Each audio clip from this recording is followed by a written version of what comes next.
You're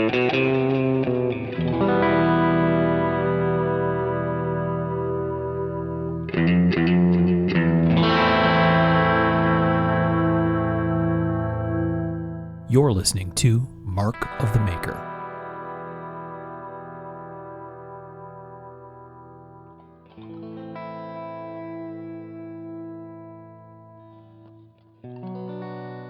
Hey everybody, I'm Mark Steiner and you're listening to Mark of the Maker. This is episode 140 of the show, and we have a special guest with us this time. It'll be an interview, which folks seem to really enjoy. We always enjoy them too. It's fun to have someone come sit with us and chat for a while. So we will get to that in just a second. We have a full crew tonight. We have Mr. Michael Birch. Here. We have Mr. Sean Kendrick. Hey, hey. And we have Mr. Tom Crine. Hey, guys. Tom's an eyeballs deep in delicious snacks over there. Oh, yeah. We got a preview. What kind of ramen, Tom? What flavor? Chicken. Excellent. It's the cheap stuff. I think it's maybe the best, right? Maybe so. Cheap stuff that you can keep in the shop, right? Yeah. There's probably an entire cabinet full of that somewhere. I went to Dollar General and spent $20 and came home with like 3 bags of shit. A wheelbarrow load. Right. All right. We got to take care of some business. Tom, you want to kick us off? Sure. All you guys that are supporting us at Patreon, we really appreciate you guys. You guys make it possible to get mics around, show expenses, all that kind of stuff. We really appreciate you guys. If you're listening and you think maybe I'd like to try some of that, if you go to our website, markofthemaker.com, right at the top, there's a show support area, and you can just click on that Patreon button and sign up. It's super easy and pain-free.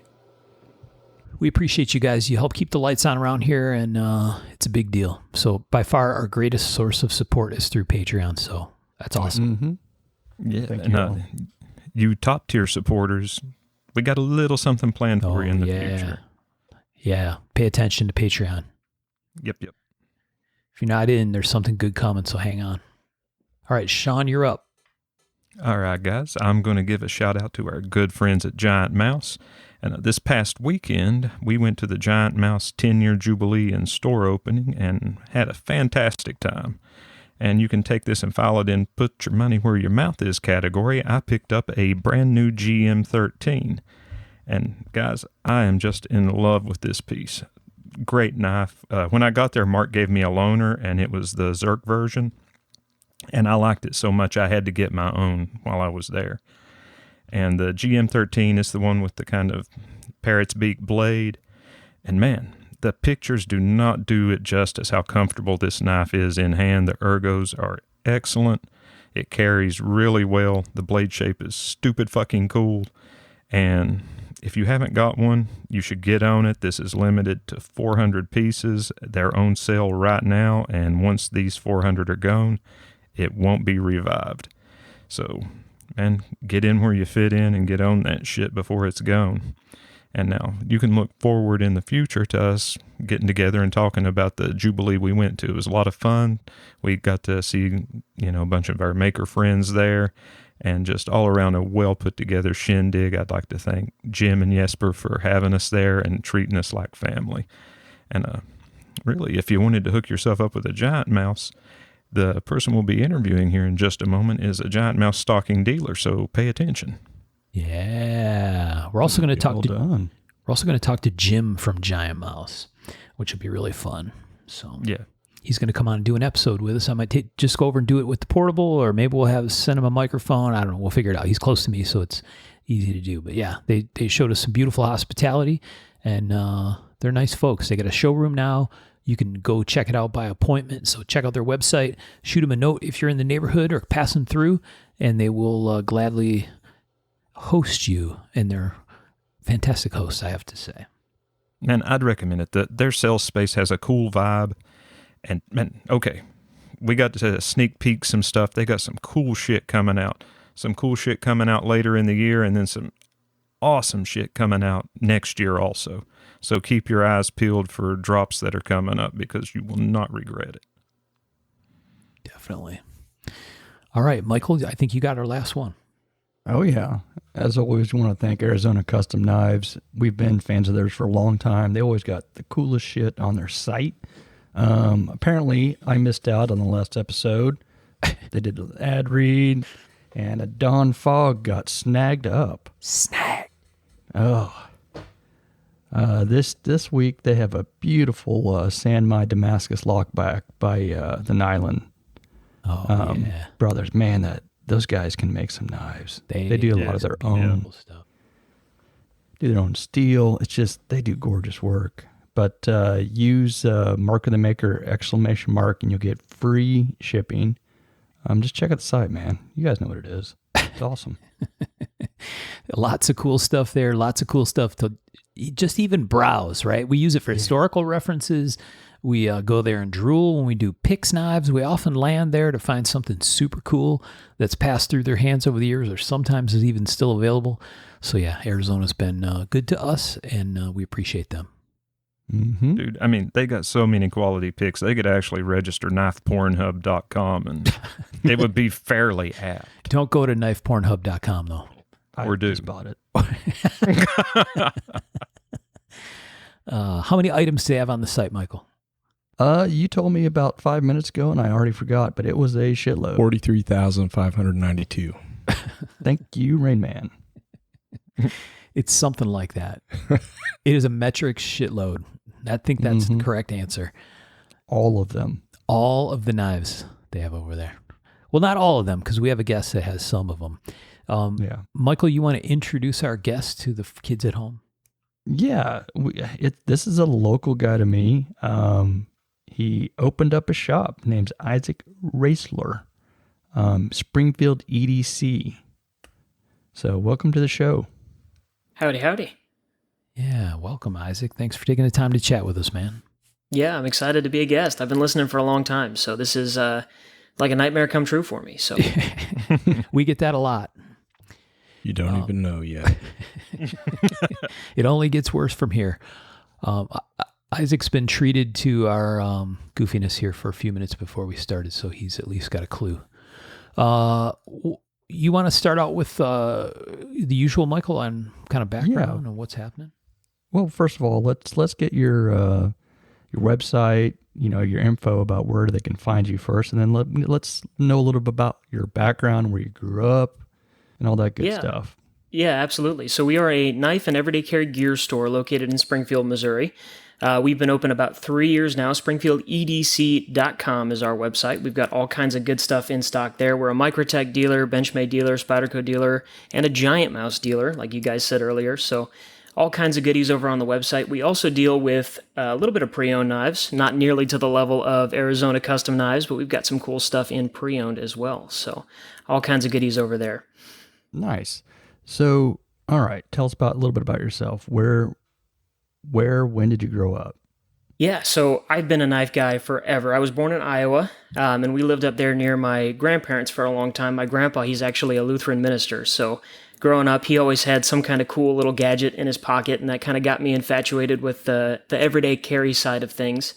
When we lived in Iowa, my dad was in the Iowa Army National Guard. He actually served for about 20 years as an infantryman, and so he had several tours overseas when I was young, and that got me into kind of the tactical side of things. He always had a cool Benchmade fixed blades, and he had a CRKT M21. That's what he carried on all 3 tours, I think, when he was deployed. Oh, yeah. Yeah, cool knife. He found underneath a Humvee in Iraq, I think. So Wow. he still carries that knife to this day. But so kind of grew up, always liked knives. We moved to Minnesota. My dad worked for O'Reilly's. So around the Springfield area, that's one of the larger employers here. So as he got promoted, we moved around a little bit.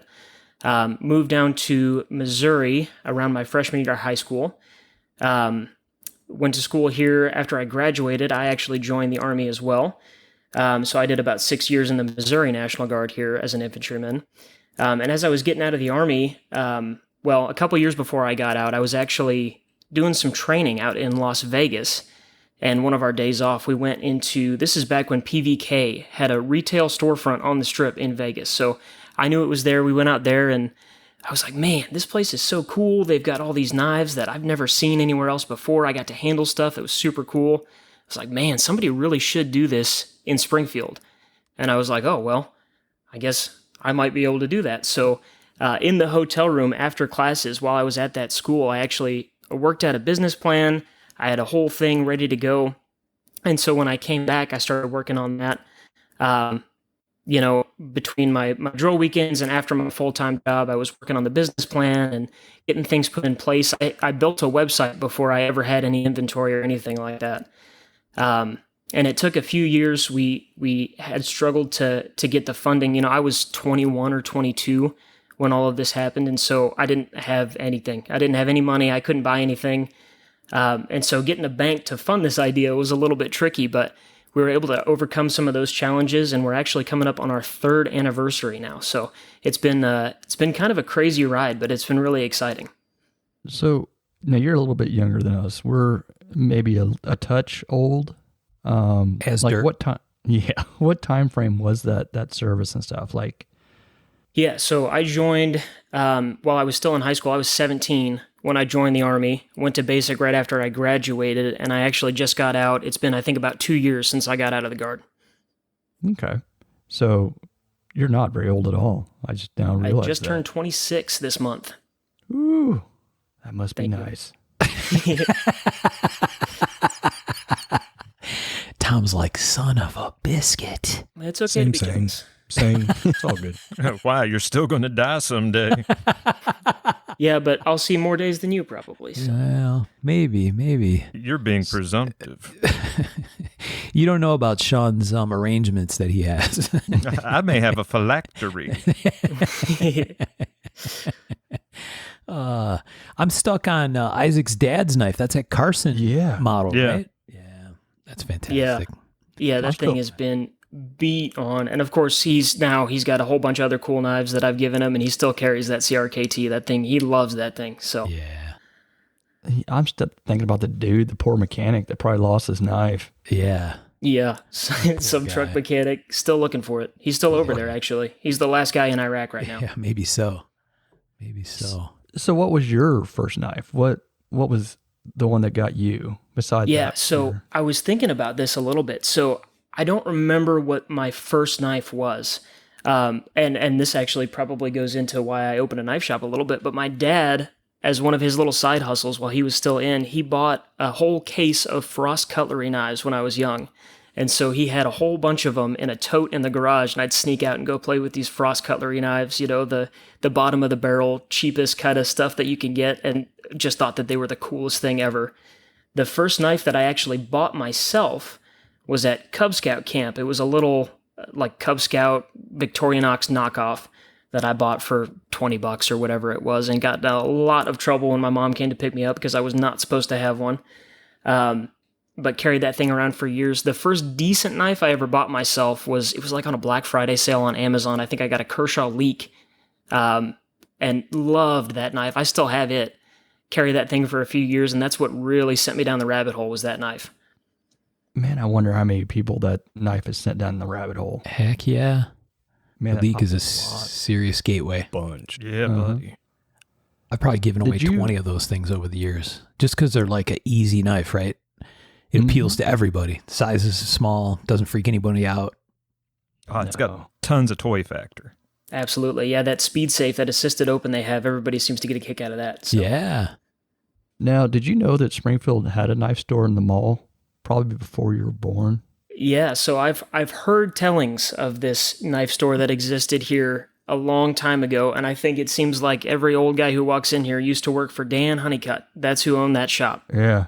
And I think Dan passed away. I think he passed away a decade before I opened my shop, but I've heard all kinds of good things about Dan. So, Yeah, it's wild to think that was a real thing back in the day. What kind of stuff did they have, Michael? They had a lot of the crap factory type of stuff, but they had like this kind of line of regular, your Gerbers and buck knives and stuff like that. But there was definitely a fair bit of fantasy, sword, movie prop stuff.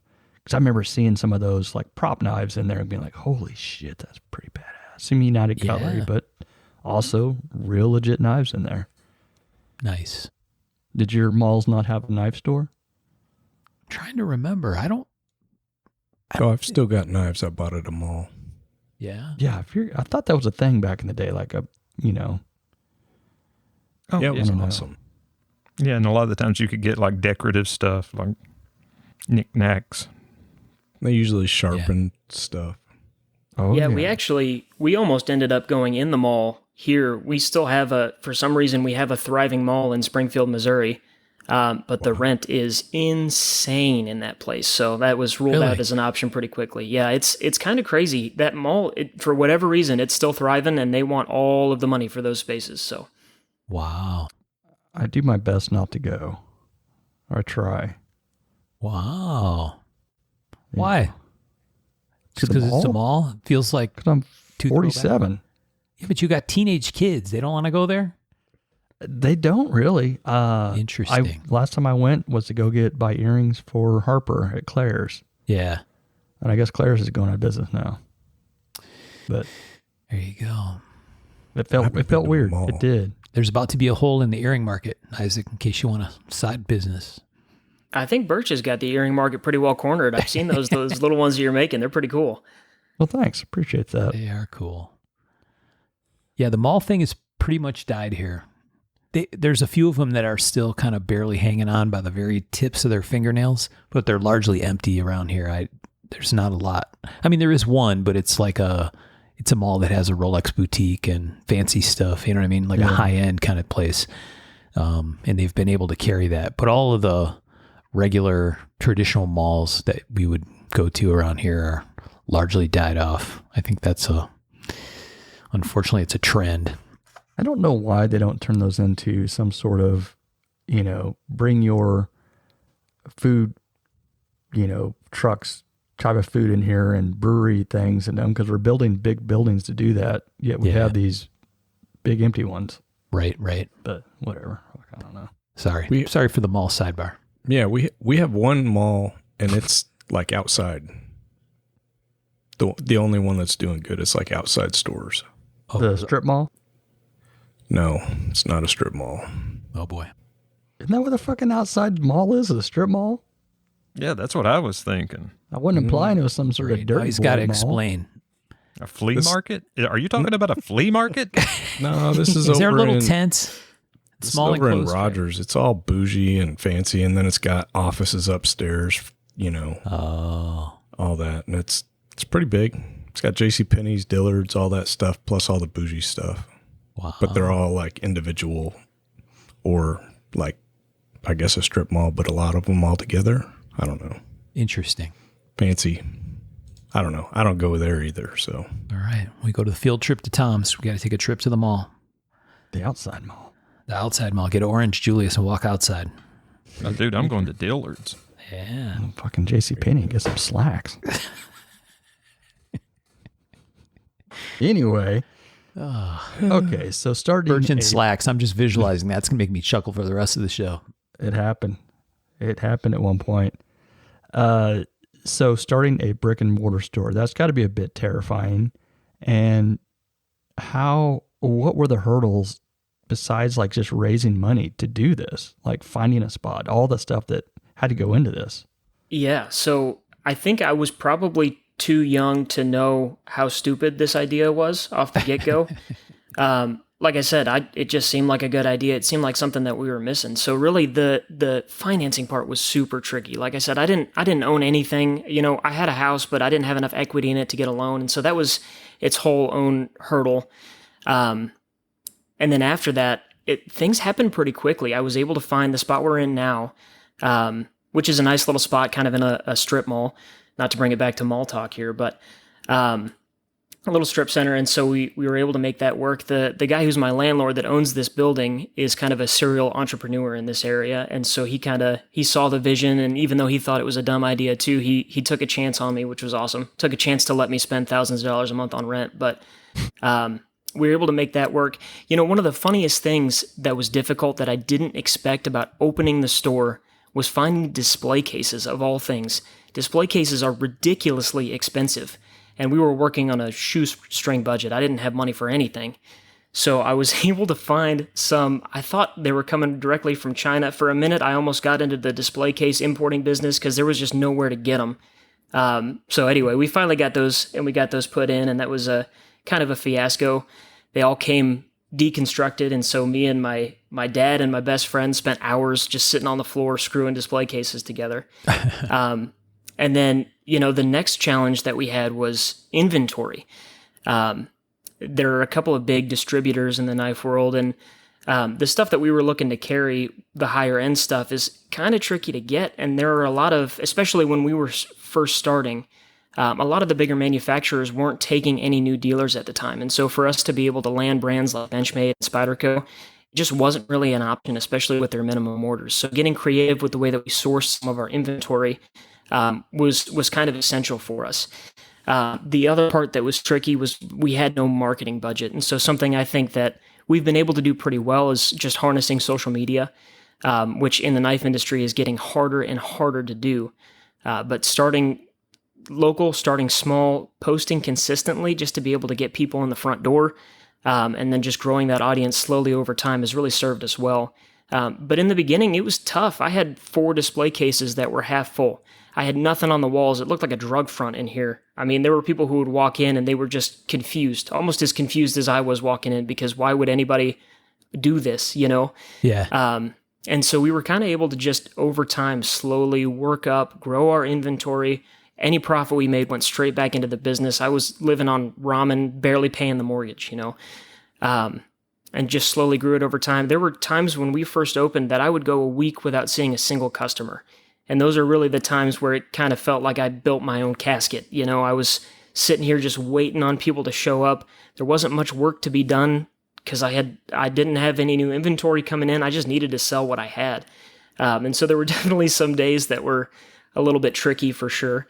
I also had to teach myself how to sharpen. We have a sharpening service that we offer. And I had only ever sharpened a handful of my own pocket knives. So really grinding away, figuring out how to do a good job so that people aren't pissed off that you ruined their $500 Chris Reeve knife, and growing that confidence in a skill that I had never had before. So there were a lot of little things that were pretty tricky. I had to teach myself how to build a website and then keep inventory stocked. I had to figure out how to run a POS system. I'd never really worked retail before. So there are a lot of little things that, maybe to people who have worked in a retail business before would seem obvious that I had to learn the hard way. So yeah, it was tricky, but especially now that we're 3 years in, I think we're starting to get our stride, and a lot of those little things are just normal for us now. So Yeah, little bit surprised, not so little, right? yeah, absolutely. Yeah. So did you start selling on the website first? 'Cause you said you had it built in your head, or sort of built. Did you start doing that before you built the store, or kind of at the same time? So I built that initial website, and it was awful, terrible, looked like, somebody's pet project. So that was something that had to be reworked pretty early on. We pretty much started selling online the same time that we opened the shop. But really, online sales for us, frankly, they're still not a large part of our business. A majority of our business, even today, is walk-in local customers. We have that online store, and we sell a decent amount online, and that's been picking up over the last year or so. But I keep that up mostly as a way for our local customers to have a catalog to browse through. And it's beneficial. They can see whenever we get new stuff in, they can browse through, look through all that stuff. It helps with the pre-owned stuff because we're getting trades daily that we have to, put up on the website, and they can see what we have without having to come all the way down to the south side of town if they live up north or whatever. And so it allows people to be able to browse our inventory wherever and whenever they are, and then they can just swing by and grab whatever they want. So that website is definitely, you can't run a business in 2025 without a website. But it was not a money-making part of our business until fairly recently. That's interesting. Yeah, you telling me before that there's a lot of local customers kind of blew my mind, because for folks that don't know, Springfield, Missouri is not a big town. It's the home of Bass Pro Shops. So we have the, granddaddy, whatever the hell they call it, of stores. Luckily, it doesn't have very good knife stuff in there, but the fact there's that many, locals buying knives is pretty fascinating and very cool to me. Yeah. Yeah, absolutely. And I think we've done a pretty good job of fostering that community here. We do our swap meets periodically to let knife guys meet each other. And the pre-owned stuff helps us a lot with that too. Guys are trading stuff out. But yeah, honestly, it shocked me a little bit too that we were able to grow the local knife collector community as much as we have been. We're also geographically, there aren't a ton of options for like boutique knife shops like this. Like you said, we've got Bass Pro. Their selection is frankly terrible. We've got some other little outlets and stuff nearby, but nothing that's super close. And I've noticed, as we get bigger and we grow online, we become a destination for people too. The great vacation spot of Branson is super appealing to people for some reason, but we get a lot of Branson tourists who will come up to Springfield just to see us. So that's been really cool to see as well. Yeah, I think in just this era of everything can get here so fast without me having to leave my house, the fact that a successful brick and mortar going up and maintaining is fascinating to me. And because we're all that way. We're all like, let me hop on Amazon and get this real fast, or do this and get upset when it's 2 days as opposed to 1 day. Yeah, and I've seen a little bit of shift in that attitude as well recently. A lot of people, it seems like they really want to handle something before they hold it, and stuff is getting so expensive. I don't blame them for that. If you're wanting to spend $300, $400, $500 on a pocket knife, it makes perfect sense that you would want to make sure it actually feels good in your hand before you bought it. The other thing that I've noticed too is our inventory is not huge. I'm not an Arizona Custom Knives. I have maybe a few hundred knives in stock. But what I can do is I have access to those wholesale networks now, and so I can order things in for people, and they prefer to support a local business, even though I'm charging them the same amount they'd pay online. Usually we try to save people money when we can, but oftentimes we're not. People still prefer to support me so that they have the local place to go, which has also been really, really cool to see. Yeah, but imagine yourself when you're a kid, which wasn't very long ago for you, just the idea of going to a store that had a couple hundred knives in stock versus a Walmart, which when we were growing up had some Old Henry and some Bucks. I mean, that's a pretty good selection. Yeah, and like you absolutely. Said, your pre-owned, I went in, I don't know at what time frame I showed up at your shop, but I was frankly kind of upset that I didn't know that there was a damn knife store 15 miles from my house that I didn't know about. And I walked in and you had the Spyderco that I had lost, that my dad, not the exact knife, but my dad had got me a Spyderco when I graduated boot camp, and throughout the years it got lost. And there was that model sitting there. It would have been a much cooler story if it was the actual knife you lost. We don't know that it wasn't. I walked into that store and that son of a bitch had my knife. Mm-hmm. Got to get creative in sourcing that inventory. So. That's right. Once we got done exchanging fists, we started talking about having Isaac come on the show. No, I think it's fascinating. I'm really surprised. I 100% expected you to say the opposite. And I only say this because I know maybe a number of other dealers who did exactly the opposite direction. They started with the web business and then said, oh, maybe we should open a store, right? Maybe there's enough interest or local presence or whatever, right, to actually open a shop. And I know in lots of cases that hasn't even worked out, right? Like where people took a swing at having a storefront and it was hard to get the traffic, you know what I mean, to make it worthwhile. So it's really cool that's, actually been the majority of your business, or that you've been able to make it work or tough it out to make it work as a storefront, as the primary.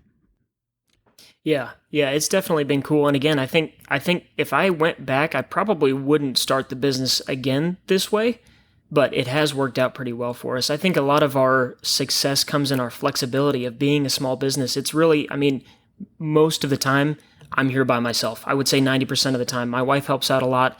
I've got a couple other local guys who will come help when I need some help, but we can be flexible. When it comes to inventory, for example, I don't carry a ton of inventory, but that means when the new hot thing hits the market, I can load up on it and move through it pretty quickly and then move on to the next thing. Yeah. And so our flexibility has been in the fact that we're small enough to make those maneuvers without getting too big too quickly and then getting caught up where we're at. Yeah. It's, I think, two things that you've mentioned that seem very familiar to other entrepreneur stories that I've listened to, in some cases like big NVIDIA level stuff, right? One, when people ask, what would you tell your younger self? I would have told my younger self, don't do this. Right. Yeah, it's a nightmare. And the comment you made about the things you learn because you didn't know what you didn't know end up becoming super valuable, right? The trick is surviving it, right? Surviving that roller coaster, but coming out the other side, you learn things, and sometimes they get reinforced in stronger ways, right? Because you kind of had to learn it the hard way. Yeah, absolutely. I mean, there's something to be said for that for sure. Yeah, very interesting. Sorry, Michael, where were you going to go? I was just going to ask about your inventory. Did you choose your inventory based off of what you liked, what you saw other people carrying, or did you have kind of an idea of what you thought Springfield needed? So it's a little bit of a mix between what I like and what I saw seemed to be selling well from other places. I still think our inventory is very well curated, and I guess I'm a little bit biased when I say that, but I don't really carry any of the flea market junk. I don't want to have anything in the store that I wouldn't put in my own pocket, and I'm pretty passionate about that. And so I can confidently make a recommendation to you pretty much anything that I have available because I know that it's good. And because I like it. It also makes it easier for me to sell a product that I'm passionate about because I can just tell you, hey, this is what I like about this is what I don't like about this, and this is why I think it would be a good option for you. And people have a pretty good BS detector generally, so if you're trying to sell them something that you don't like, they're going to catch on to that, and then you're just not a trustworthy person to buy from anymore. So, yeah. And do you do a lot of sharpening for like local restaurants? You've got to do some of that. We do a little bit, yeah. So there's a butcher shop here in town that brings me, 20 or 30 knives a month, and that keeps me fairly busy. There's a local knife maker, Tyler Denny, shout out to him. He makes some cool little fixed blades, and we've done some sharpening for his stuff that he's pumping out now, so that's been pretty cool. We don't do a ton of the commercial kitchen sharpening. I wish we would do more. But there are several services here in Springfield that basically they'll go to the restaurant and sharpen them on the spot, which is not something that we can do at this point. They'd have to drive them to us and then come pick them back up later. So that's actually an area of the business that I'd like to grow a little bit more in the future, especially because sharpening is such a low overhead business. It's a high profit part of the business.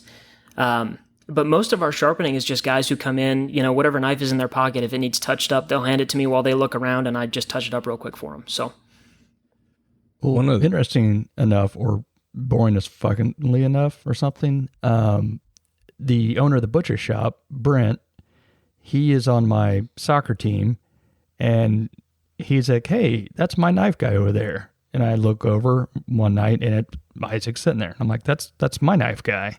I felt a little jealous. Yeah, Brent's a good guy. If you guys are in the Springfield area, go check out City Butcher. It's good food. It really is. One of the things I did very early on in my career was I tried to sharpen knives for restaurants, and I did that for a while. And one of the things I found that they actually really liked, basically, my pitch was, I recommend these knives. You buy one set, I buy one set.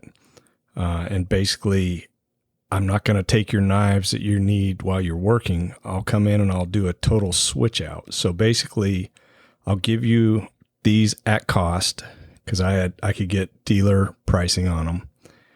And basically, every other week or every week or however I'd set it up, I'd show up with a whole batch of sharpened knives. I'd pick up the knives they were currently using, pass out the new ones, and be on my way. Yeah, I think that's a great business model. And I have a lot of people who ask me, "Hey man, I want to work in the knife industry. How do I do it?" And I tell people all the time, there's a lot of sharpening work to be done, and that's a great way to do it. Go around to restaurants and, like you said, trade them out. If you can afford to do it that way, that's a pretty cool idea. The other thing I tell people too, if you can get good at sharpening shears, there's a lot of money in that as well. Yeah. It worked pretty good. Basically, they got knives at half of cost because I was buying a set too, and it wasn't that expensive. And I was doing like Lone Star, Olive Garden, Chili's, all that kind of stuff. So yeah, The fine restaurants. Wow. pretty straightforward. The indoor mall or the outdoor mall? Yeah, it was strip mall.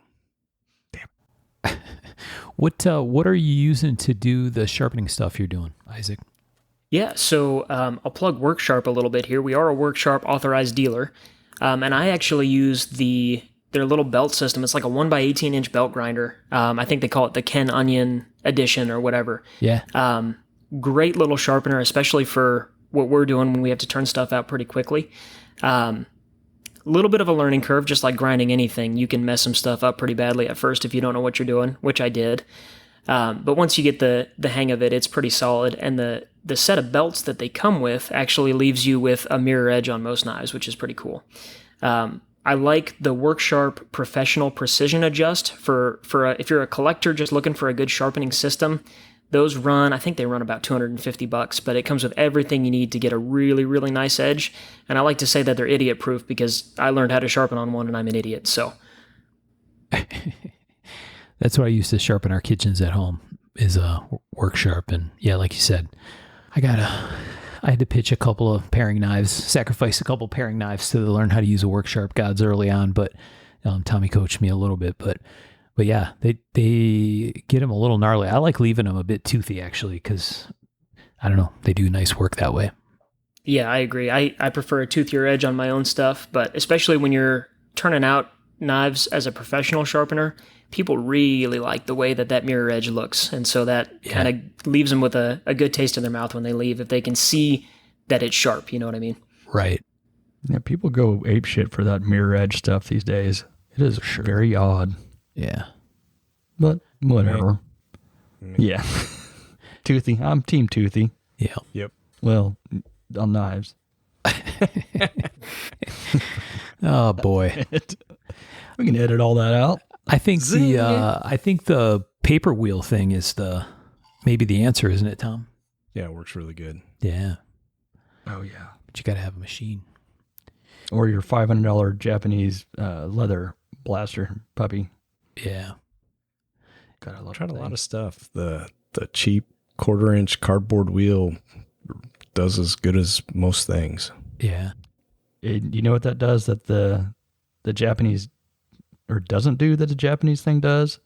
It doesn't smear too much when you have Damascus. That's the only thing I hate about the leather wheel. It gets it sharp as shit with the paste on it, but it likes to kind of smear it a little bit, take a little bit too much of the color off of it. Oh, it starts to polish back the etch. Just a hair too much. So anytime I do Damascus, it's always back to the fucking paper wheel. And I don't know how long I've had that thing. But it lasts forever. It does. Because it gets kind of almost like a little bit of a shine behind the edge. Is that what happens? Mm-hmm. Yeah. A little too much. I might have seen it kind of has that too before. much give to it. Yeah. Usually only have to replace them when you drop them and it like gets a soft spot or something. Yeah. Mm-hmm. Interesting. So, all right. Isaac. You can get those in Springfield also from Grizzly. Oh boy. Just FYI. There you go. Kind of going against the WorkSharp, but okay, sure. taking food out of his wife's mouth. It's good business to have the machine that you're selling as the thing you use to sharpen stuff, right? So you can show people. Mm-hmm. Yeah, absolutely. I can definitely sell a couple of them that way. So Yeah. Nice. Never mind. I think it's really Grizzly interesting. sucks.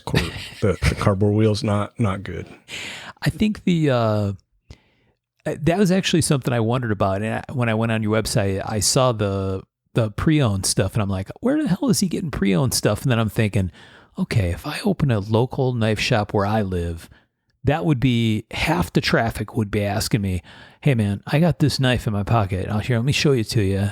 Can I trade this and toward something else? yeah, the pre-owned stuff. Well, first of all, for me, it's a lot of fun because I get to see stuff all the time that I'd never get to see otherwise. You know, we get some vintage stuff, we get some really cool kind of one-off stuff. But it's exactly what you said. Guys come in and they're like, hey man, I ordered this off of whatever website, and it's just not what I was hoping for. You've got something I like in stock. Is there any way that we could do some trading here? And so we're able to do that and keep the pre-owned stuff coming in. We like to give out store credit. And we don't really buy pre-owned stuff, but we don't really have to. Most guys who come in here, we've got something that they want anyway. So it's kind of a win-win. We're able to get them in something new, and then we get some good pre-owned inventory. We're a little bit picky on the quality of that stuff, but it means that we've got good stuff that's a little bit more affordable than what new in box one would cost you. So, yeah, what would you estimate as the percentage of the time someone wants to trade something in and you actually take it versus saying, either not our thing or not in the condition we need? I would say generally about 85% of the time we take those trades. Yeah, I mean, we have one of the other cool things that we implemented fairly recently. I've got a bargain bin. And so that bin, we've got all kinds of used stuff. If it's something that's a little bit more like beat up, like somebody who's carried a Benchmade for 15 years and they want a new one. So they'll trade into a new one. We take their old one, I clean it out, sharpen it up, and throw it in the bargain bin. Then somebody can walk in here and get a $50 Benchmade. So kind of a win-win there. Yeah, interesting. Much higher success rate than I would have thought. That's pretty cool. I like the idea. The bargain bin thing is you got a price point option for people, right? Yeah. Not everybody's coming in to swing for the fences, which is what it feels like for someone who's never bought a $multi-$100 knife before, right? It's a big deal. Especially brick and mortar. It's important to have stuff that spans the gamut, because we got guys who come in here they're tradesmen, they're construction guys. They need something that's $25 that they can beat and lose and then come get another one. And then we have guys who are, high-end collectors that they want the Chris Reeve, the Hinderer, and up from there. And so it's important for us to have kind of a mix of everything, because, I mean, in 2025, you can get a really, really good knife for $50. I think most knife guys would tell you right off the bat, hey, you don't need to spend any more than $50 to get something that'll last you pretty much forever. But you can spend a lot more than that and get a lot better than that. And then you kind of show them the higher end stuff. And, more times than not, those guys we sell the cheap knives to, they come back later and they kind of progress through and they work up to the Spydercos and the Benchmades and then up from there. So it's cool to see. Yeah. That's super cool. Do you see, is Chris Reeve always in the path of most people, or usually in the path of most people in that progression? Yeah, I'd say 90% of people at some point end up with some kind of Chris Reeve. So for us, that's been one of the dealers that we would love to work with.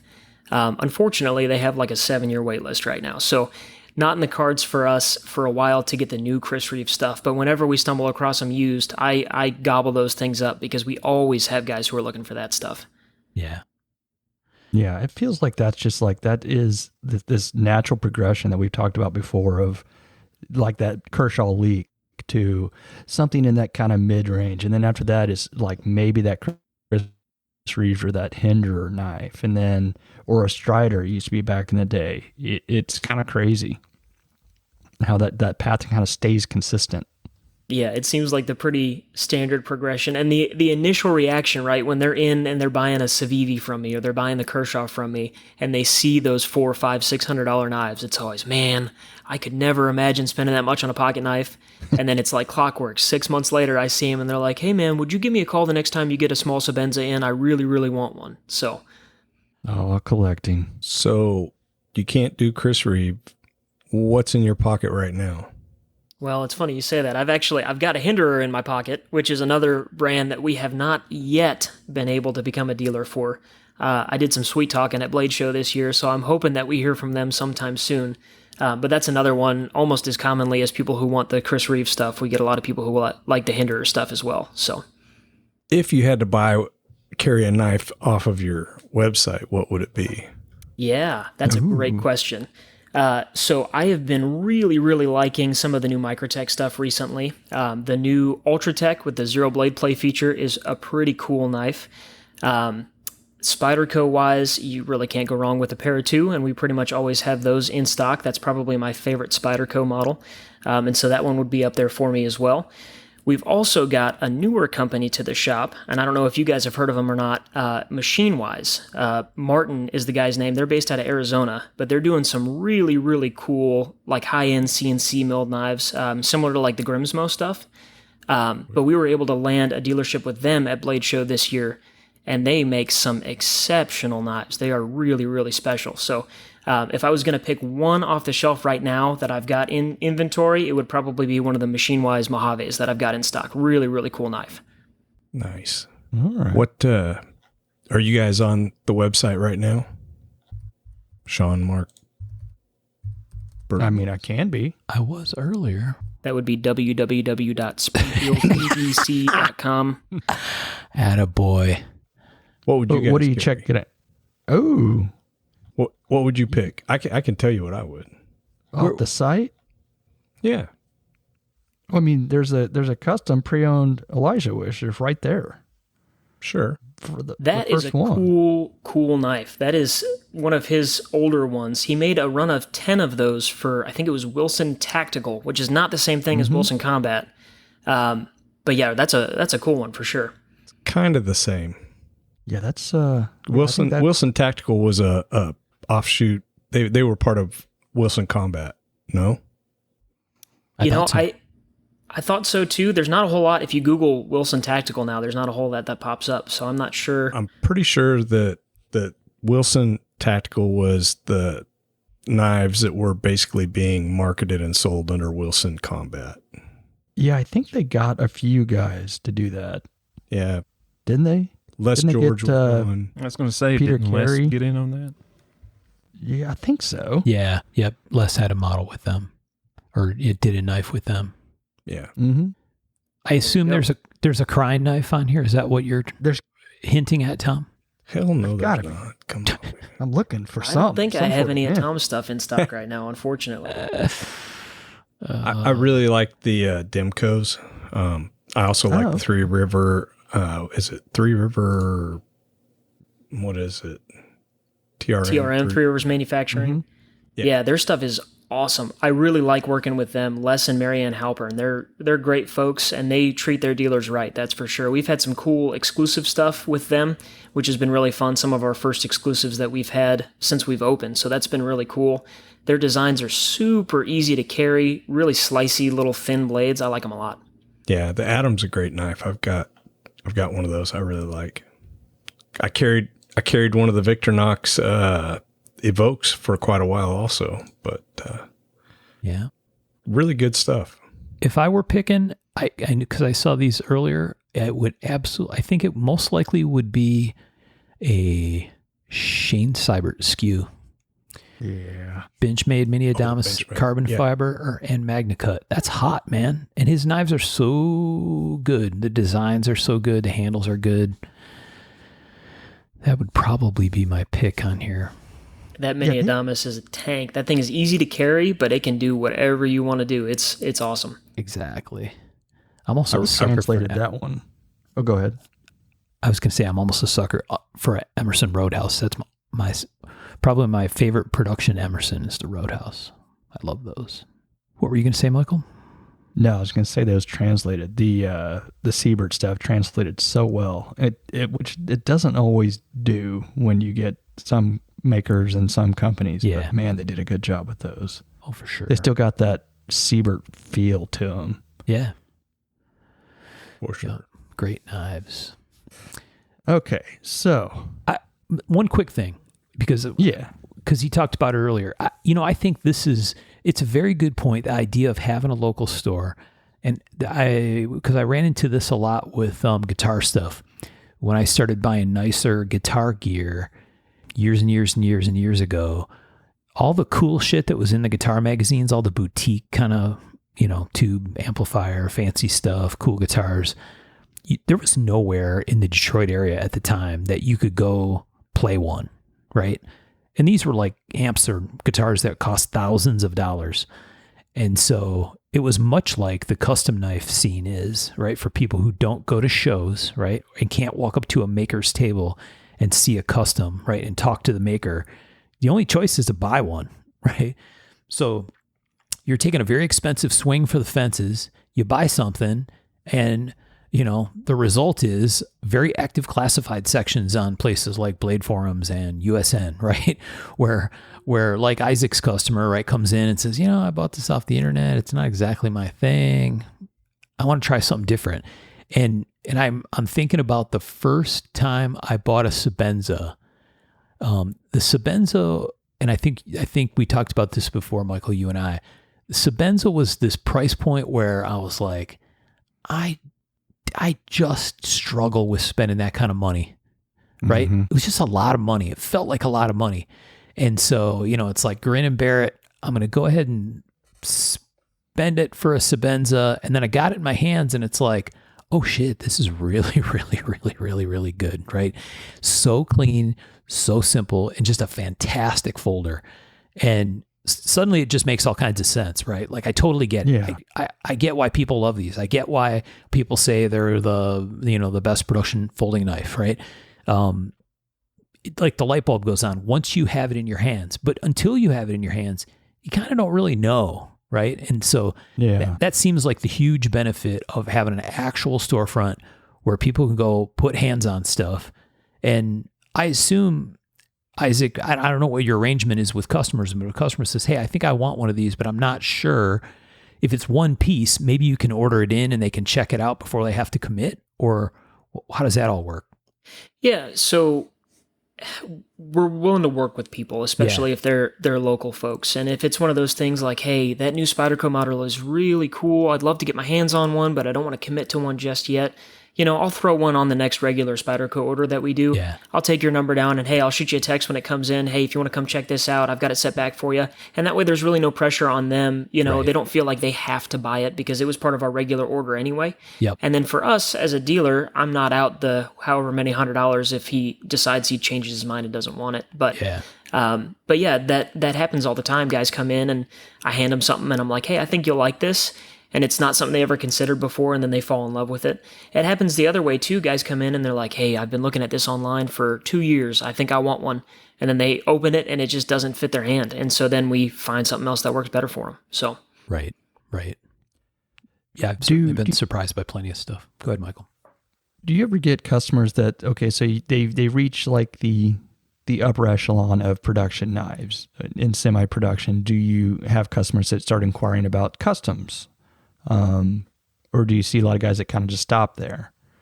So customs have been tricky for us historically. I would love to be able to work more with custom makers and local makers, but there's kind of a double-edged sword there. A lot of the custom makers that people want, they're not going to sell anything to me because they can sell it themselves. Why would they cut it back a certain percentage for me to be able to sell it and make my money on it too?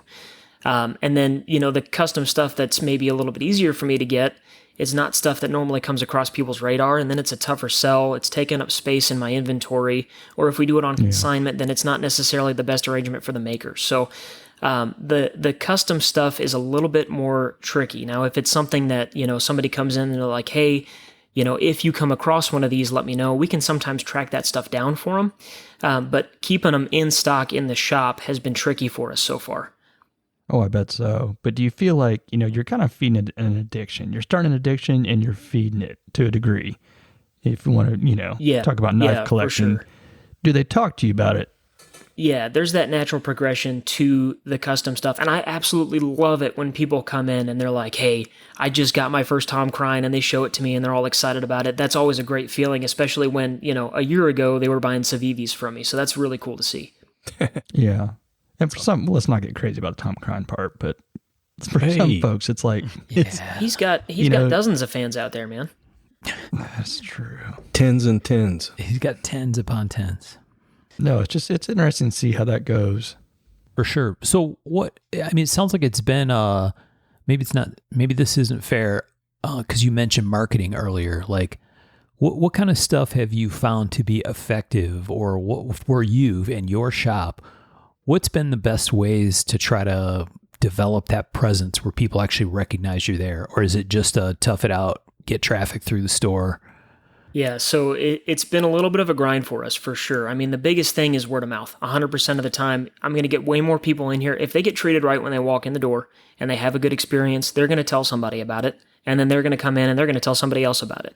And so that's been the biggest thing for us. Social media has done a lot for us as well. But with the shadow bans of everybody on all the meta platforms, it's been difficult to grow an audience on there. At 3 years in, I don't even have 1,000 followers on Instagram. One thing that has worked really well for us, and that I hope more knife makers will take into consideration, is TikTok. I know that there has been some pushback against people going on TikTok, and for guys that are making stuff, some of it just feels boring. You know, when you're in the shop grinding away at stuff, it's like, I don't know why anybody would want to watch this. I think you'd be surprised if you put out a little bit of content, and you don't even have to put that much work in it either. That's the crazy thing about TikTok. It can be any video that goes viral on there. And so for us, we've grown a following of close to 30,000 followers on TikTok. And that's our biggest traffic driver to our website now. And usually it's just silly little videos. You know, when I get new inventory in, I'll post videos of those on there, and they usually drive some traffic to the website. But for us, really, especially like I said, because our website is not the primary moneymaker here, it's just that word of mouth and making sure you do right by people. That's been the biggest thing. Interesting enough, I actually saw someone mentioning about where are you at on TikTok or something like that in one of the 5 million Facebook groups. And I'm going to show my age here quite a bit because I don't want to. I know it works. I know the recipe for it, but it's like I refuse to make the cake, and probably to my own detriment. But I don't want to make content. I just want to make knives, and that's probably not going to do well for me in the future. But man, I'm just old and crotchety, I guess. I absolutely get that impulse. I was never a big social media guy growing up. Like I never posted anything, but it was kind of, again, one of those things that I did out of necessity. I had to do it. I didn't have a choice. And like I said, it's low effort. I think you should give it a try. I think you might be surprised with what you're able to do on there.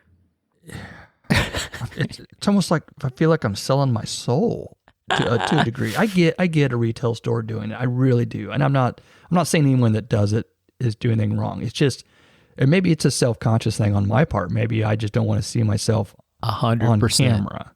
I think that's being maybe a little too self-conscious, a little too self-aware of me. And maybe that's the reason I don't do it. But I don't want to put myself in front of a camera and do stuff. Do fun stuff. Pictures. Just foot pictures. That's it. Just foot pictures. You never know. It might work. I mean, it can be something as simple as take a 10-second video of one of your completed projects. Just take a 10-second video, put some music on the background, and that's it.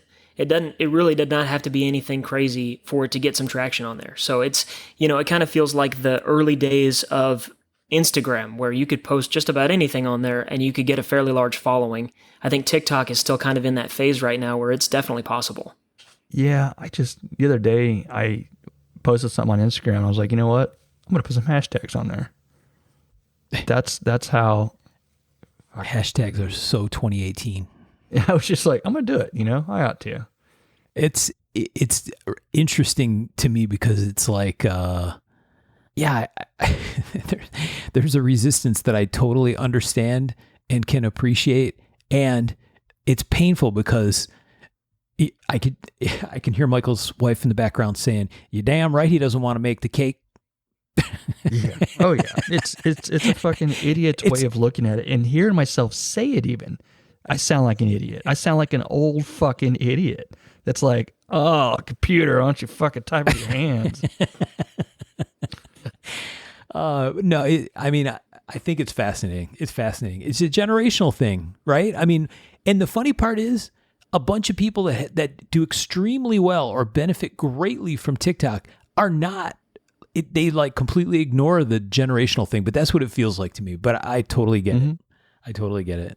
And I can absolutely see, Isaac, where, having something, even if it's just funny or you say something funny or something funny happens or you drop the knife, or, that's the thing about super, super short-term social media thing like TikTok, what it is, right? I mean, I think when us old dudes first started like actually using and looking at Instagram had already been rolling for a while realistically, right?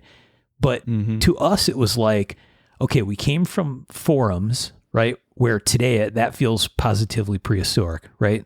Stuff like moves like molasses. It's so slow, the flow of information and pictures and whatever. And then to Facebook, where it's like, oh, wow, okay, this is easier and it moves faster and there's still some degree of durability to it, right?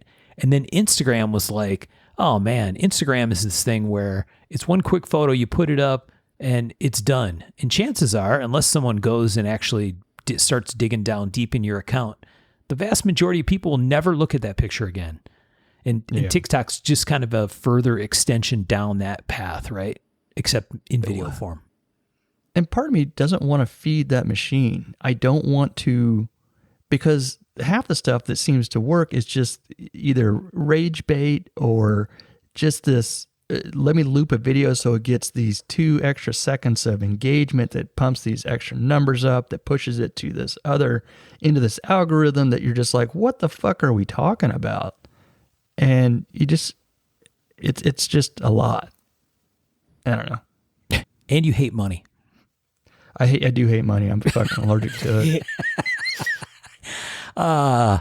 Isaac's over there shaking his head. This old bastard. Trying to lead him to water. I hear myself talking. I know how I sound, but Jesus Christ. Hey, good for you, Isaac. I think it's fantastic that, and it's like you said, very interesting stat, right? 30,000 people paying attention on TikTok versus struggle to get rolling on Instagram, right? And honestly, I think I wonder about the maturity of the platform as part of that, right? Like whatever the next thing is that takes over from TikTok, I expect it'll have an astronomical growth thing too, right? Like on Instagram, I got 10,000 followers on Instagram. I used to have 14 or 15. And that at some point felt like a big number, right?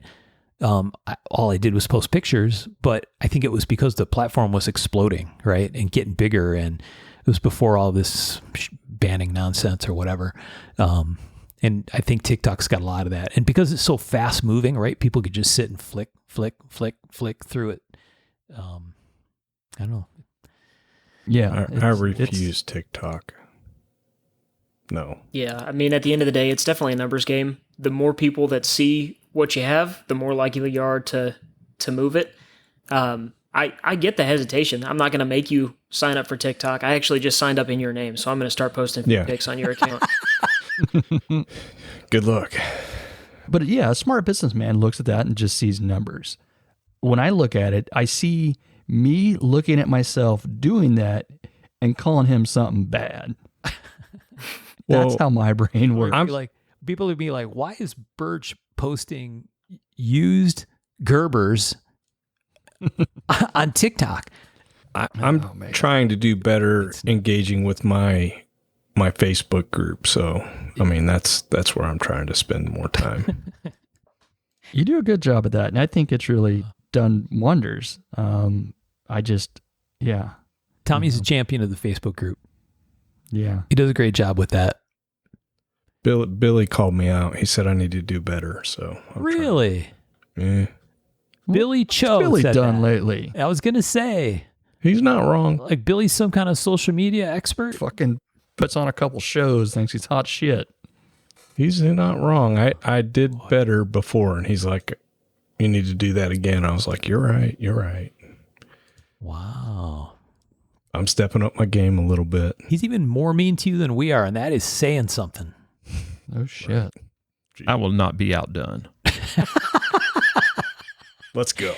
Tom, you're a piece of fucking trash. What's wrong with you? That's sorry. when This Sean said you got show, treated like family. That's what I was expecting. I was like, is that good or bad? Right. Yeah, exactly. Well, I think maybe this probably isn't true, but maybe there's an aspect to this as well where the reality is you got to grow at a rate that you can handle, right, Isaac? And that you can actually support from a sourcing perspective. At the same time, growth is your game, right? I mean, you need it to make the business better, right? And more viable long-term. 100%. Absolutely.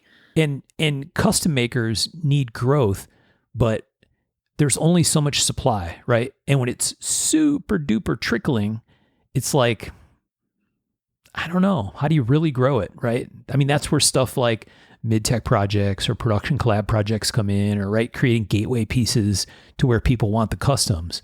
But unless you can provide supply, it's a lot harder thing to satisfy, where you're in a spot where if you can just get someone to come in the store, right? That feels like 75% of your battle, right? You can get their attention. Oh, you know what? He's got something going on over there, or something funny happened, or I got to go say hi to that guy. If you get them in the door, you got a shot at selling them something, right? Very true. Absolutely. Yeah. Very interesting. Different kind of business for sure.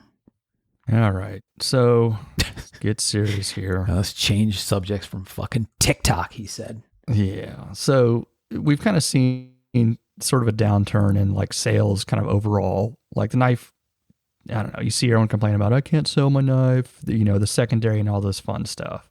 Have you seen that at the store? Have you seen there be less sales like this year, last year?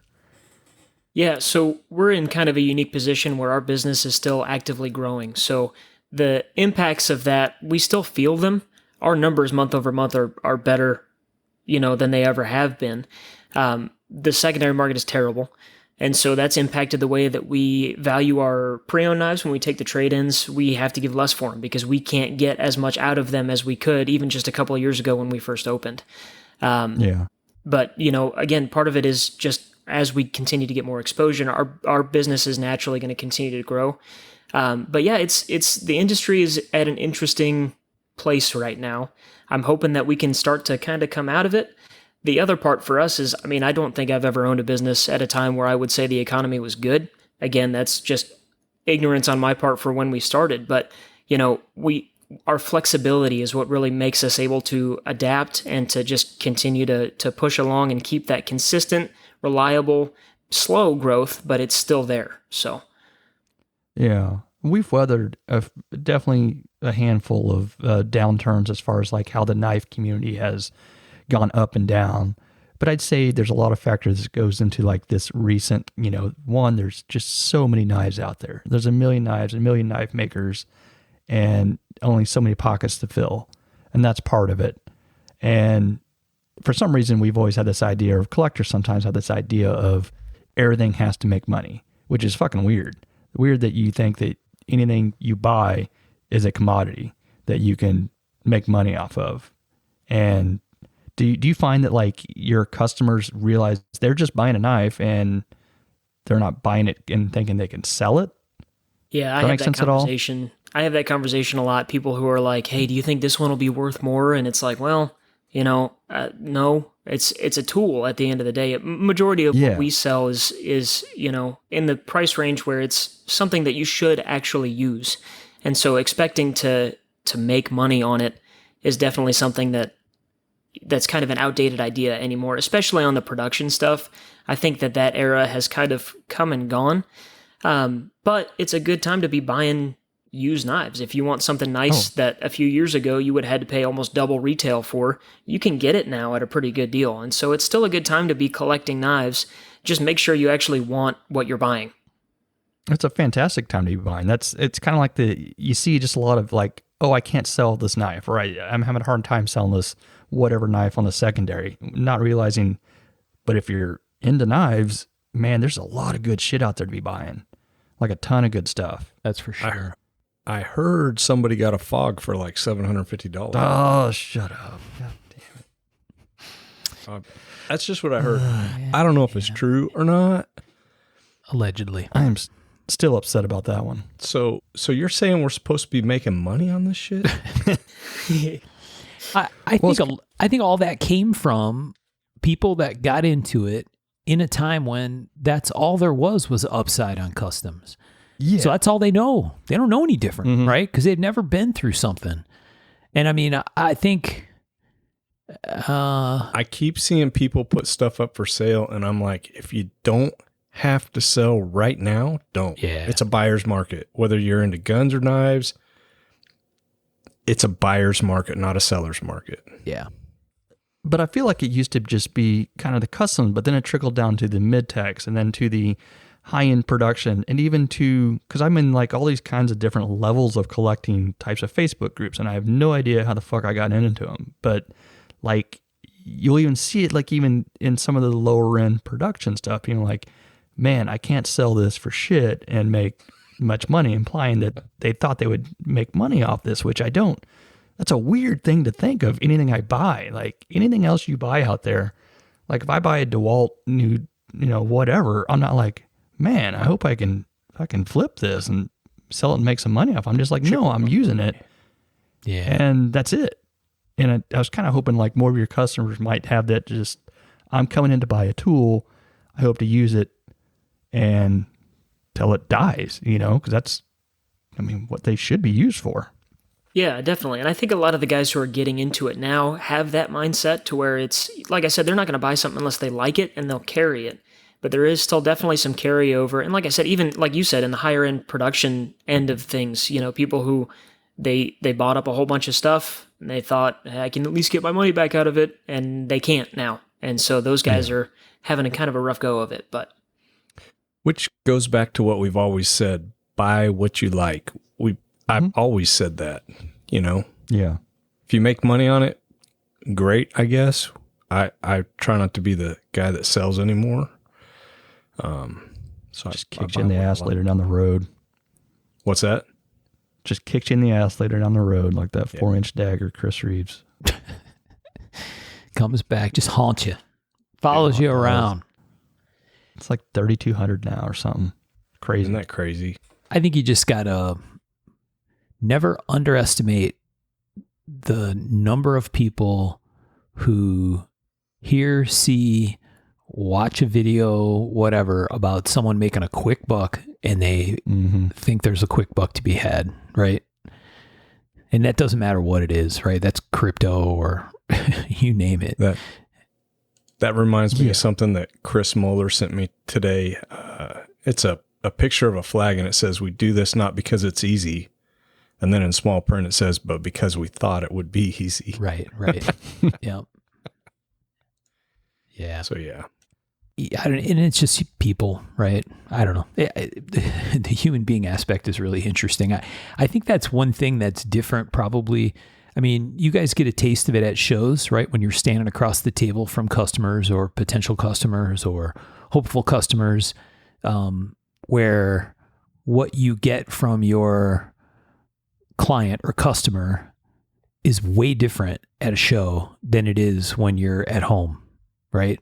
For the other 360 days a year, right? You're not dealing with them face to face all the time. And I think that's one of the things that's really interesting about what Isaac's doing is he's doing almost all of this face to face.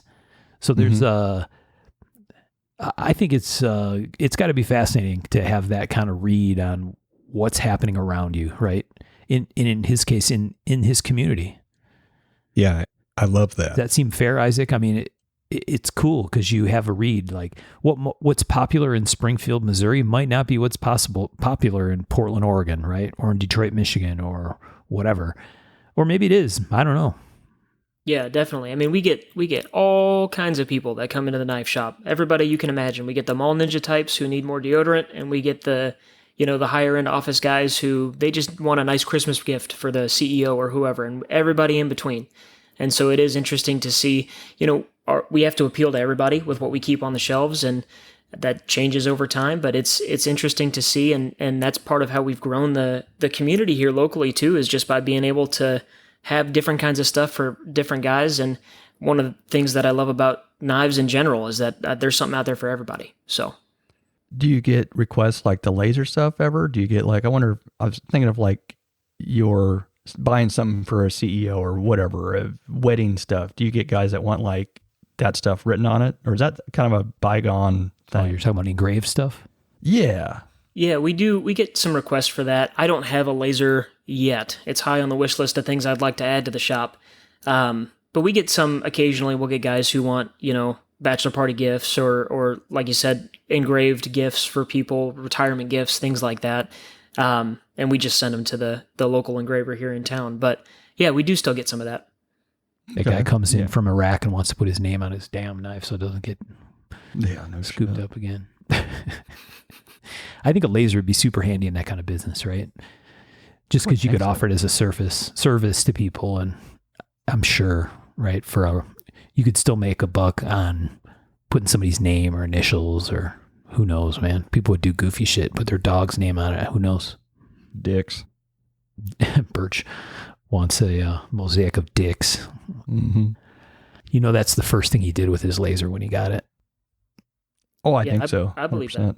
that. 100%. What else you got, Michael? You kind of covered a lot of the stuff we wanted to go over. Yeah. Do you want to move on to some kind of fun questions? Yeah, fun questions. I got a fun question. Do you carry any of Michael's stuff? Like maybe a Birch Tree Alpha? I do not. I've had some of his production stuff in before, and that stuff actually does pretty well. But That was a prompted question. Yeah, was that a joke? Was I not supposed to ask that? I make the Alpha. Yeah. I changed that. I think I shouldn't have made the note, the Editable by the rest of us. edible. I edited that, Sean. That was Tom being, or Sean being like a cartoon character where he pulls a hole out of his pocket and throws it down on the ground in front of you. Mm-hmm. Yeah. Yeah. that Birch one's Tree pretty Alpha smart. is the business. Horrible name. I mean, I made an Alpha. Fuck, it could happen. That's right. Anybody can. Anybody could have an alpha. And it fits in Birch's math game. That is true. Fun questions. What do we got? Well, got to be something like a favorite knife of all time. Come on, what do you got? I know this is kind of short notice, but what do you got off the top of your head? man, favorite knife of all time. What I've been carrying most recently is my Grimsmo Rask. I love that thing. Another company. I wish I could sell their knives. So this is kind of just a free promo for them, I guess. But that thing is amazing. Best folding knife I've ever carried. Interesting. Nice. All right. Favorite of all time. What's your favorite steel and why is it D2? Ew. I'm definitely on the Magna Cut hype train. Oh, I like boy. that stuff. It sharpens really well. I like the way it takes an edge, and I mean, it holds up to the hype. Plus, it's easy to sell. So Magna So Cut's people- actually relatively similar to D2. So you've had customers that have asked for the Magna Cut? oh yeah, every day we get people who come in. Hey, what do you have in Magna Cut? And then we Yeah, go from there. Really? Yeah, absolutely. Yeah, it's It's a good steel. yeah, it's got a lot of hype, and people really like it. So Laren Thomas did well with that. Yeah, he did. That's very interesting. Yeah. I wouldn't think that would filter down, but I guess that's kind of the broadband of the internet hitting everyone. I was going to say You know, they that's all the get the internet same in action. groups. Yep. That is wild. People talking about it like it's the business. Mm-hmm. Mostly people who couldn't tell the difference between 440C and Magna Cut. In all honesty, really, probably. almost right? exclusively. Yeah. Yep. Yeah. Yeah. It's good steel. Yep. I've used it. I got a couple knives. I think my last Chris Reeve might be a Magna Cut. Not 100% sure. I'd have to check. I heard it's an absolute bear to hand rub, so I just have not messed with it. Dude, it doesn't hand rub. Yeah. It laughs at the paper, but I'm not on the high Rockwell hardness bandwagon. I think that's crap personally. But between 60 and 61, Magna Cut seems to perform pretty well. Oh, I thought you were going to say like 42 or something. No, a lot of people are putting it in at like 63, and that's crazy. Tom's Excessive. Harding Magna Cut to just slightly harder than his peanut butter on his sandwich that he was having as a snack. 61 is what I shoot for, and it's right around there. I think 61 all around is a good number. You want to be able to sharpen the son of a bitch Exactly. without removing all the metal every single time you do it. But I don't know. Magna People Cut at get 61 really- is tough to sharpen if you're in the field. Yeah. People get really ate up about the hardness. What's the Rockwell on this one? Like I have a tester in the back that I'm testing everything on. I don't know. Right. And it's always the guys who are using them to open Amazon boxes Right. that want to know. Right. But This is me Here it biting is. my tongue on a Tom commenting on hand rub Mm-hmm. difficulty. All my alpha blades, the flats get hand rubbed. I do some hand rubbing right before I blast them with the sandblasters. Probably make your dirty CNC hand rub it for you. That's right. Oscillating pattern in the CNC machine. It's the quickest and easiest way to clean up the flats after, they're ground and I've worked with them and it's time to finish the blade. Yeah. All right. Mark of the Maker classic question. Favorite movie knife? Mm-hmm. gotta go with the Rambo knife. Yeah. Which one? That's not specific enough. Ooh. Well, now you're testing my knowledge of the Rambo franchise, and I was not prepared for that test. Oh, boy. I'm just saying. The correct answer is Lyle. That'd be one. Okay, yeah, that one, for sure, 100%. That's exactly what I had pictured in my head the whole time. That's one. As well, it should be. Gil Hibbins isn't bad. That's true. Big. And that is a very good thing. Yeah. All right. Sean, you got any other questions you wanted to ask? No, Tom got me. I'm sitting here plotting on him. What? You're already doing the Google search thing. Crap. I don't know if you heard about that, Isaac, but Sean is seeding Google with answers to certain questions about Tom Crine, hoping that he can teach Google AI information about Tom that may or may not be flattering. Yeah. What was the seating? Oh, does Tom Crine eat poop? Some sources say Tom Crine eats poop is what Google Gemini or whatever is going to say. We ask it enough, it'll learn. I mean, just the fact that we're saying it a couple of times on the podcast Yeah, right. is really helping. Every time. And we would never coach listeners to help. Never. Not at all. That would not be at all. underhanded. Especially anyone who's good at bots. Please do Yeah. not. Don't do that. You guys suck. No one would believe it, Tom, Mm-hmm. unless they saw that sandwich photo. There's no such thing as bad press. Right. Yeah, right. That's true. There is that is probably the most true statement I've heard this year in 2025. No such thing as bad press. True. All right. I think I'm good on questions. Tom, you have any other questions you wanted to ask? No, that was it. Do we want to do a quick what's going on in the shop check with everybody? Sure. So, Isaac, you mentioned swap meet. You want to, maybe for your version of it, explain to the kids at home what swap meet is, and you're going to have one later in the year. So tell folks about that and what you do. It sounds fun. Yeah, so periodically we like to have a little event to kind of give back to our local knife community. And so we've got one in September for our 3-year anniversary, which will have passed by the time you're hearing this. But we'll do another one probably early to mid-December. So check out our Facebook page, Springfield EDC on Facebook, and you'll be able to see information about when those swap meets happen. But basically, it's an opportunity for our local knife guys to come out. And honestly, most of it is show and tell. Bring out your collection, all the cool stuff that you've got, and you can meet other knife guys. And then if you feel like doing some trading or doing some selling, you can do that here as well.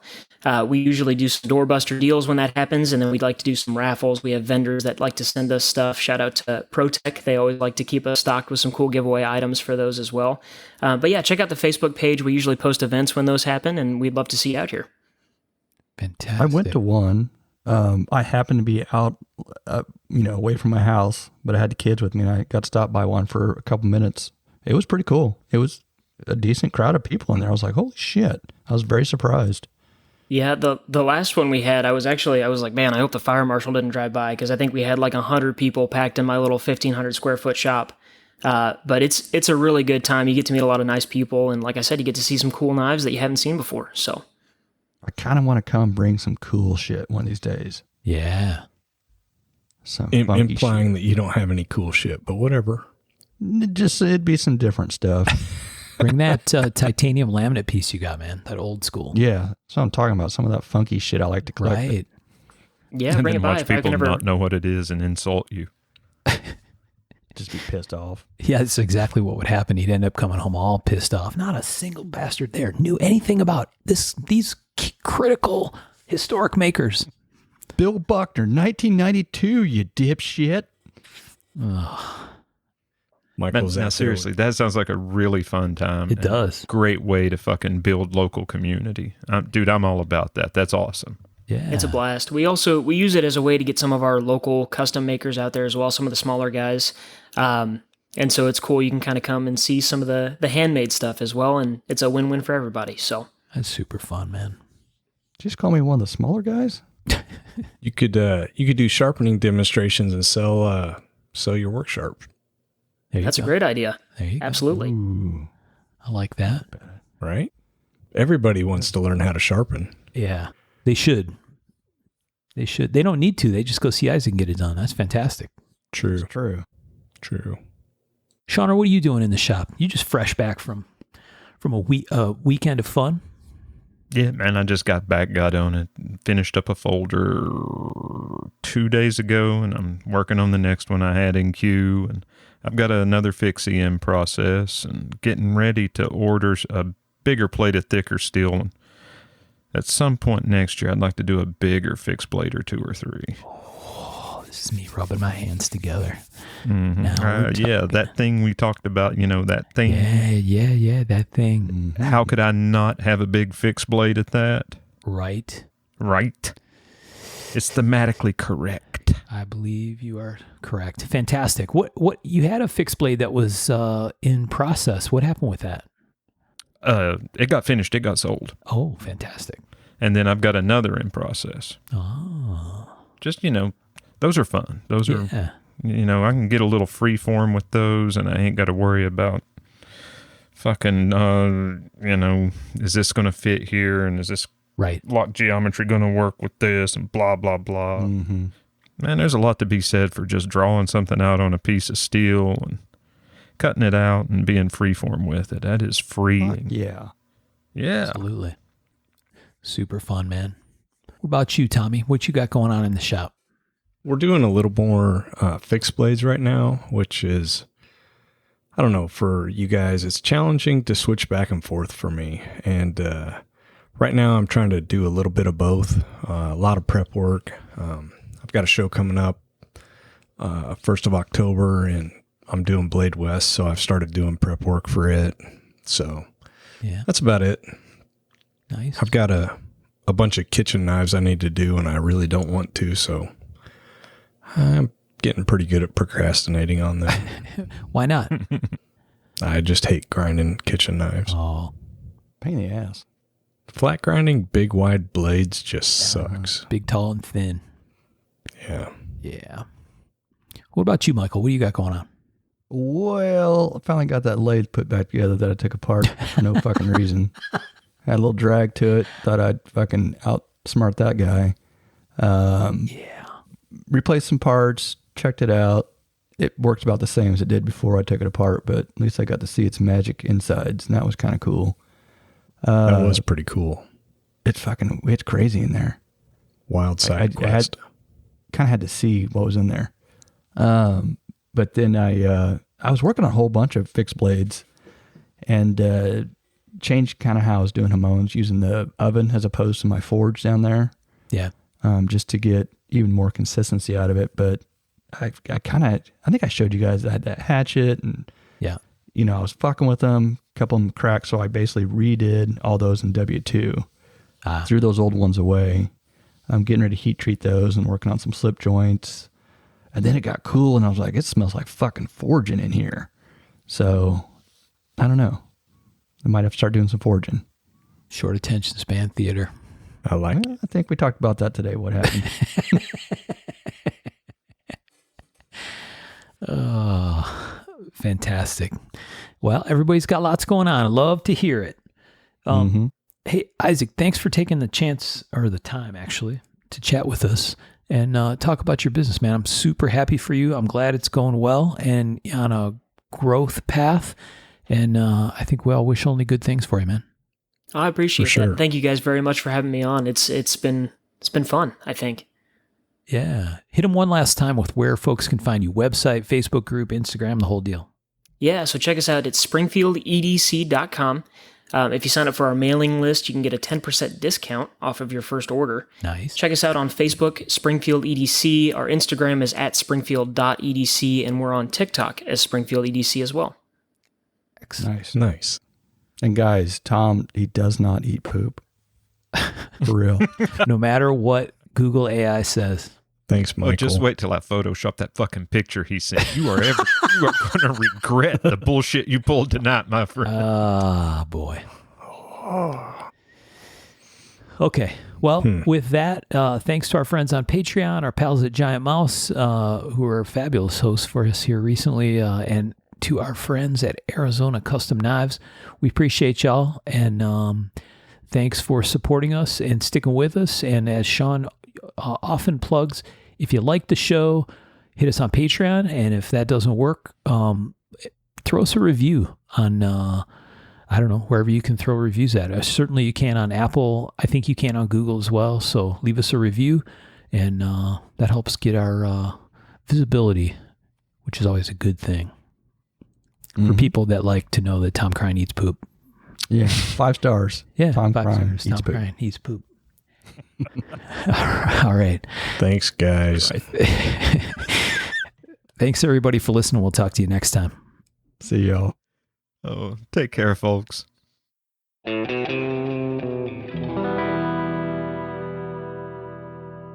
learn more about our makers, you can find Tom Crine in his Facebook group Crine Knives or on Instagram at Crine Knives. For Michael Birch, check birchtreeblades.com, Facebook group Birch Tree Blade Works, or Michael's Instagram at birchtreeblades. For my own projects, I'm on the web at raygundivision.com or check my personal Instagram at msteiner. For those interested in photos, references from the show, or discussion about the show itself, you can always find us on the web at markofthemaker.com, in a Facebook group called Mark of the Maker, or on our Instagram at Mark of the Maker. Last but not least, credit for the ultra cool and haunting background music we use for the show. This is a piece called Noir Guitar by Stevie's Amp Shack, found at the Free Music Archive and licensed under Creative Commons CC BY 4.0. And as always, thanks for listening.